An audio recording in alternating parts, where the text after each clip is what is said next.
Urtero, aste honen bueltan, herriko jaien atarian egoten gara. Jai batzordearen hilabetetako elkarlanak Madalenetan izaten du bere isla. Son días para compartir, encontrarnos, divertirnos y también respetarnos. Días largos y noches aún más largas. Baina aurten, COVID-19ak eragindako osasun krisia dela eta, egoera guztiz ezberdina da. Bere momentuan jai batzordeak eta udalak jaiak bertan bera ustea adostu zuten.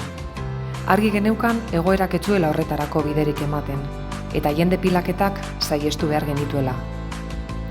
Desde que se tomó la decisión de suspender las fiestas, se trabajó en un programa alternativo que tampoco ha sido posible llevar a cabo.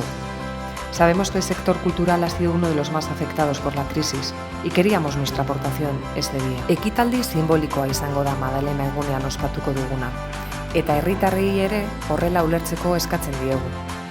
Egitarauaz kanpoko ekitaldiak eta jende pilaketak saihestu behar ditugu. Hilabete hauetan erakutsi dugun heldutasun bera erakustea dagokigu oraingoan ere, eta behar denean, behar den moduan jokatzeko gai garela argi utzi. Denbora honetan guztian lanean jo eta zu aritu direnei zor diegu. Se lo debemos a nuestros mayores. Osasun arloko langilei zor diegu. Zerbitzu arloko langilei zor diegu. Te lo debemos, nos lo debemos.